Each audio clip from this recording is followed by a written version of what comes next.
Hello, hello. Today we were going to be talking about HIPAA, what it means, what it protects, and what can be shared. And before we start off this tutorial, we're going to do a little example with a nurse and a random friend talking about a patient. And I'm going to tell you whether or not that is good or bad according to HIPAA. And then we'll explain the rest. Well, since there seems to be a traffic jam, why don't you tell me about what you're doing? Well, today this 13-year-old girl named Isa came in with a stomach flu and threw up all over my carpet. Her mom was very embarrassed and I had to clean it up, and it was absolutely disgusting. So we gave her some nausea pills and a prescription and sent her on her way. That's crazy.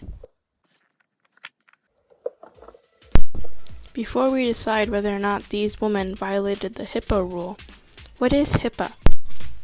HIPAA is the Health Insurance Portability and Accountability Act, which was adopted in 1996 to provide standards for healthcare-related electronic transactions. The HIPAA privacy rule regulates how medical professionals and other people use and disclose certain individually identifiable health information called Protected Health Information, PHI. You may be wondering, what information is protected?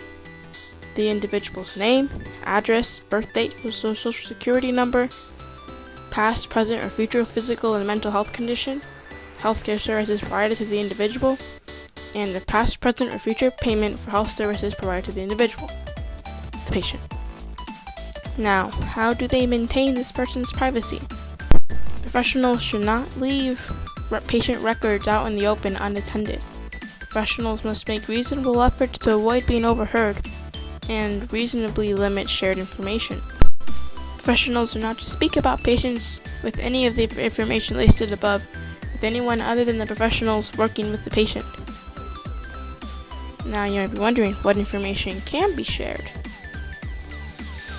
Well, disclosing information to specific agencies by public health laws for the purpose of controlling infectious disease, preventing energy, child abuse, neglect, or domestic violence, and preventing any serious threat to public health or safety. For example, coronavirus cases are reported because it's a pandemic.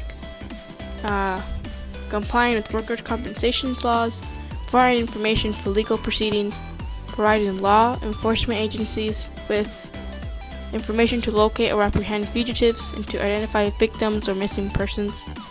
It's people. People! Now the final question, did these women break this HIPAA rule? Well, one of them did, the other one didn't. The nurse person did, because she gave out the name of the patient. She technically gave out her birth date because she said she was 13. She told her friend about her current physical state. She has a stomach flu and threw up all over the floor. And she also told her about the healthcare services provided to the individual, gave her prescription medicine. And she didn't take any reasonable efforts to, they're on the road. People can hear them. A biker could have heard that. We never know. You never know. Anyway, this is your HIPAA tutorial. Hope you enjoyed. And goodbye.